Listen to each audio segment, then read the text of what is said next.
Welcome to SVL Free News and Views for Monday, December the 17th. It's hard to believe that Christmas is a little bit more than a week and 1 day away. Hope you're all getting ready for that. But first of all, I want to thank our sponsors, Piedmont Healthcare, Mitchell College, Randy Marion, Fast Fields, Key to Escape, The Escape Room, Blue Harbor Bank, and Crossroads Cycling and Statesville Family YMCA. I'm going to tell you why I'm here at the Dove House. Well, Mike Fuhrman just got finished interviewing Jack Grossman, who's written a new book called Child of the Forest. He was formerly the foundation director here at Dove House. He helped bring Dove House to Statesville. So he's talking about how he's written this book and what this book is all about. It's kind of fitting because Statesville, or Theater Statesville, is getting ready to produce The Diary of Anne Frank, which is a Holocaust survivor story, the end of March or end of February, the 1st of March, and this is also a very different Holocaust story, but nevertheless it's a well-written story and it's a very interesting story. Two different perspectives there. So we want to listen to Mike Fuhrman as he interviews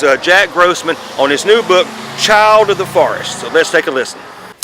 Thanks, Brian. I'm excited today to be here with Jack Grossman. Jack, thanks for joining us. Thank you, Mike. Jack is the author of the new book, Child of the Forest, which is an incredible accounting of the life story of Charlene Perlmutter Schiff, who was a child in World War II. And it's just an incredible story. I can't even sum it up here in the beginning.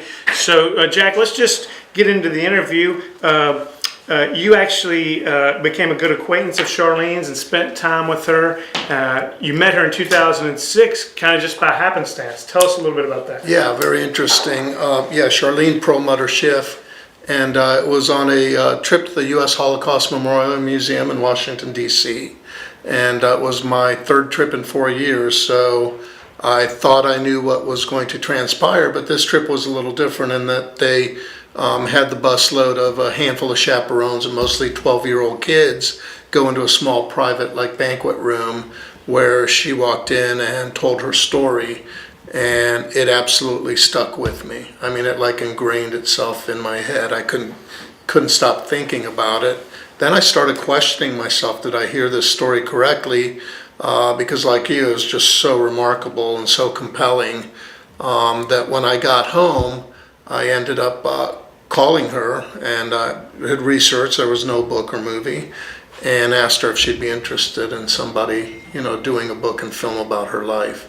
And she was interested. So I drove up to Washington, D.C., where I met Charlene and her husband, Ed, who was a retired brigadier general. Mm-hmm. And they are both buried at Arlington National Cemetery now, which is quite an honor. And we kind of did a handshake deal over dinner.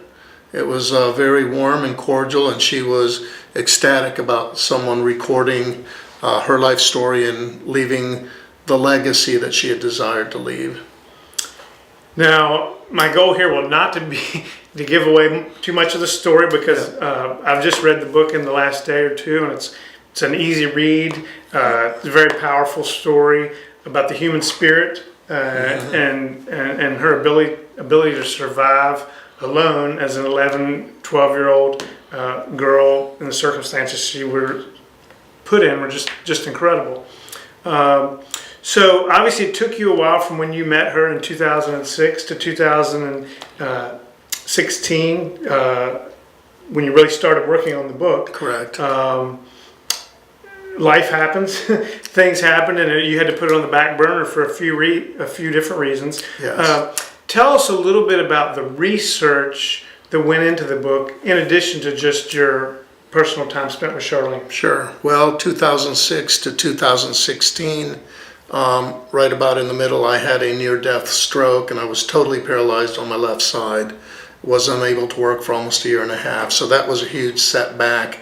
The economic meltdown of 2008 was not a good time to be running around trying to raise money for a film, mm-hmm. Millions of dollars. So there were some setbacks, but I had done a tremendous amount of research myself in that 10-year period, and then I got introduced to James Buchanan, who's the co-author of the book, who did a lot of intense and detailed research that you can see the bibliography mm-hmm. in the back of the mm-hmm. book, and that really helped a lot. So initially you thought this would be a film, and you would put the film out there to tell her story and reach a wide audience this way. But at some point you decided the book was the better route to go first. Yeah, it's that age-old question, which came first, the book or the movie? And I had focused initially on the film, and then realized that, with a lot less funding, we could get the book out there, put the book together, and very, very pleased. The reviews are amazing. The readers are raving about the story in the book, and if you go to Amazon, they're all 5-star reviews, which is really good. Now, we talked off camera for a few minutes about what Charlene's hopes and expectations were for the book, and in this day and age where it seems like every reality show, every movie tries to one up what came before it with something more sensational, something more outlandish. Charlene was insistent that you not go that route. Absolutely. As a matter of fact, it's in the life story rights agreement that we had the attorneys draft for us, that this story not be sold to Hollywood, that it not be embellished, that we stay true to the story, and I can see why there's no reason to embellish it. In her own words, she would say quite frequently, death was always one step behind me. And you can see that and feel that in the book, but in the film you will experience it. So really excited about getting the movie put together based on an adaptation of the book.